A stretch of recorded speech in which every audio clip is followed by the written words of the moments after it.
মই স্বীকাৰ কৰিছিলোঁ যে এই ধৰণৰ কামৰ লগত আমি বলে নোৱাৰিম। কংগ্ৰেছৰ দৰ্প চূৰ্ণ কৰি ৰাজ্যৰ 5 সমষ্টিতেই বিজয়ৰ শেষ হাঁহি মাৰিলে বিজেপি সমৰ্থিত প্ৰাৰ্থীয়ে।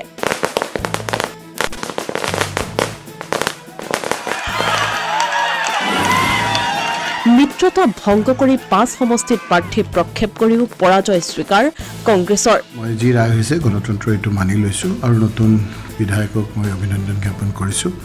ৰাইজে এই কথা বতৰাবিলাক পৰৱৰ্তী সময়ত বিচাৰ কৰিব। চামগুৰিত দীপ্লুৰঞ্জন শৰ্মা, বিহালীত দিগন্ত ঘাটোৱাৰ, বঙাইগাঁৱত দীপ্তিময়ী চৌধুৰী, ধলাইত নিহাৰ ৰঞ্জন দাস, চিডনীত নিৰ্মল কুমাৰ ব্ৰহ্মই মাৰিলে বিজয়ৰ হাঁহি। অৱশেষত ঘোষণা হ'ল ৰাজ্যৰ 5 বিধানসভা সমষ্টিৰ নিৰ্বাচনৰ ফলাফল।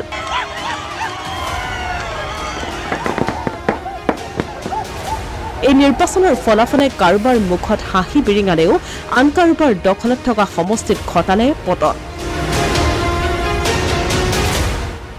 2026 নিৰ্বাচনৰ পূৰ্বে অসমৰ বাবে গুৰুত্বপূৰ্ণ হিচাপে বিবেচিত হোৱা উপ নিৰ্বাচনত অৱশেষত বিজয়ৰ হাঁহি মাৰিলে বিজেপি। ইতিহাস সৃষ্টি কৰি বিজেপিয়ে দখল কৰিলে ৰকিবুল হুছেইনৰ দুৰ্গ চামগুৰি। 23 বছৰে ৰকিবুল হুছেইনৰ দুৰ্গ হিচাপে পৰিচিত চামগুৰি সমষ্টিত প্ৰাণপণে চেষ্টা কৰাৰ পাছতো জয়ী হ'ব নোৱাৰিলে ৰকিবুল হুছেইনৰ পুত্ৰ তানজিল হুছেইন। 7 বছৰ ৰকিবুল হুছেইনৰ পিতৃ নুৰুল হুছেইনৰ পাছত 23টাকৈ বছৰ চামগুৰি সমষ্টিত চলিছিল ৰকিবুল হুছেইনৰ দপদপনি। 30 বছৰে পিতা পুত্ৰই এই সমষ্টিটো প্ৰতিনিধিত্ব কৰাৰ পাছত ৰকিবুল হুছেইনে তেওঁৰ পুত্ৰ তানজিলক বিধায়ক কৰিবলৈ চেষ্টা কৰিছিল যদিও সেই সুবিধা নিদিলে চামগুৰি সমষ্টিবাসীয়ে। এক অৰ্থত এই নিৰ্বাচনী যুঁজ পুত্ৰক সন্মুখত ৰাখি ৰকিবুল হুছেইনে যুঁজিছিল যদিও এই সপোন পূৰণ নহল ৰকিবুল হুছেইনৰ। চামগুৰিত সাময়িকভাৱে হলেও ৰকিবুল হুছেইনৰ অধ্যায় অন্ত পেলাই বিজয়ৰ হাঁহি মাৰিলে দীপ্লুৰঞ্জন শৰ্মাই। যে এইটোত আৰু এতিয়া জোহত দেখাই পেলাই মই লাভ নাই। হিমন্ত বিশ্ব শৰ্মা জিকিলে, তানজিল হুছেইন হাৰিলে, সেইটো কথা মই মানি লৈছোঁ যে হিমন্ত বিশ্বৰ লগত তানজিল হুছেইন হাৰিলে। সেই কথাটো এটাটো চৰ্চাটো হ'ব। কি পৰ্যায়লৈ গৈছিল? এয়া ভাৰতীয় জনতা পাৰ্টীৰ উন্নয়নৰ জয়যাত্ৰা। এয়া মাননীয় প্ৰধানমন্ত্ৰী নৰেন্দ্ৰ মোদী ডাঙৰীয়া আৰু অসমৰ মুখ্যমন্ত্ৰী ডক্টৰ হিমন্ত বিশ্ব শৰ্মা ডাঙৰীয়াৰ নেতৃত্বত সমগ্ৰ ভাৰতবাসী আৰু অসমক কাৰণে যি উন্নয়নৰ জয়যাত্ৰা, এই জয়যাত্ৰাৰ প্ৰতিফল, এই জয়যাত্ৰাৰ ফল এবাৰ চামগুৰিৰ ৰাইজে দিছে।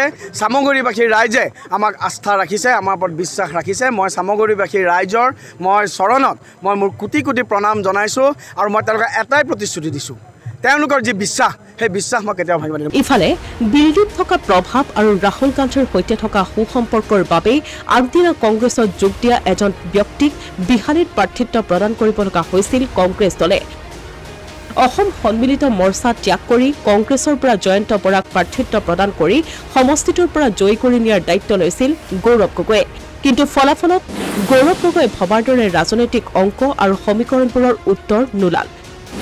বিহালীত বিজেপি প্ৰাৰ্থী দিগন্ত ঘাটোৱাৰৰ হাতত ৯,০৫৯টা ভোটৰ ব্যৱধানত পৰাজিত হ'ল কংগ্ৰেছৰ প্ৰাৰ্থী জয়ন্ত বৰা। ইয়াৰ বিপৰীতে CPIMLৰ প্ৰাৰ্থী লক্ষীকান্ত কুৰ্মীয়ে লাভ কৰিলে ৫,০৯৩টা ভোট।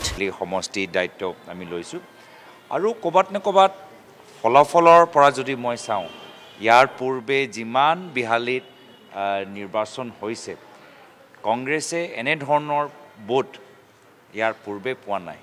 ইয়াৰ পূৰ্বতে কংগ্ৰেছে 22,০০০, 23,০০০, 24,০০০, 25,০০০ ব্যৱধানত পৰাজিত হয়।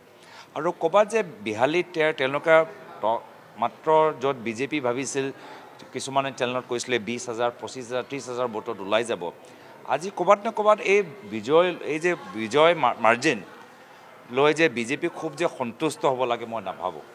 আমি এটা ফাক দেখা পাইছোঁ যে বিজেপি য'ত খুব ভাল, তাতো আমি কংগ্ৰেছ দল কম সময়ৰ ভিতৰত সোমাই যিদৰে ৰণত নামিছোঁ, আমি তেওঁলোকৰো কিছু দুৰ্বলতা আছে, সেইখিনি কথা আমি ফাদিল কৰিলোঁ।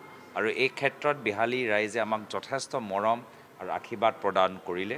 আমি বিহালীবাসী ৰাইজক ধন্যবাদ আৰু কৃতজ্ঞতা শুভেচ্ছা জ্ঞাপন কৰিছোঁ। ইয়াৰ উপৰিও উপ নিৰ্বাচনত অগপৰ ভেটিত কঁপনি তুলি বঙাইগাঁৱৰ সমষ্টিৰ পৰা অগপৰ হৈ প্ৰাৰ্থী প্ৰক্ষেপ কৰিছিল সাংসদ ফণীভূষণ চৌধুৰীৰ পত্নী দীপ্তিময়ী চৌধুৰী। সাংসদ পত্নীক প্ৰাৰ্থী প্ৰক্ষেপ কৰাত মুকলি বিক্ষোভ প্ৰদৰ্শন কৰি অগপৰ পৰা পদত্যাগ কৰিছিল বহু অগপ নেতা কৰ্মীয়ে। কিন্তু আজি ঘোষিত নিৰ্বাচনৰ ফলাফলত সকলোকে প্ৰত্যুত্তৰ দি সাংসদ ফণীভূষণ চৌধুৰীৰ পত্নী দীপ্তিময়ী চৌধুৰীয়ে মাৰিলে বিজয়ৰ শেষ হাঁহি। ইফালে ধলাই সমষ্টিত কংগ্ৰেছৰ প্ৰাৰ্থীগৰাকীক পিছ পেলাই বিজেপি প্ৰাৰ্থী নিহাৰ ৰঞ্জন দাসে মাৰিলে বিজয়ৰ হাঁহি। ঠিক তেনেদৰে চিটলি সমষ্টিত BPFৰ প্ৰাৰ্থী শুদ্ধ কুমাৰ বসুমতাৰীক পৰাজিত কৰি UPPLৰ প্ৰাৰ্থী নিৰ্মল কুমাৰ ব্ৰহ্ম নিৰ্বাচিত হ'ল চিটলি সমষ্টিৰ বিধায়ক হিচাপে। পিছে বিদ্ৰোহ বিক্ষোভ হিংসাৰ মাজেৰেহে যেন অন্ত পৰিল অসমৰ 5 সমষ্টিৰ উপ নিৰ্বাচন। অসমত কেতিয়াও নেদেখা নুশুনা ঘটনাৰ সূত্ৰপাত ঘটিল 26ৰ মহাৰণৰ পূৰ্বৰ এই আখৰাত। Asomiya Pratidin digital desk.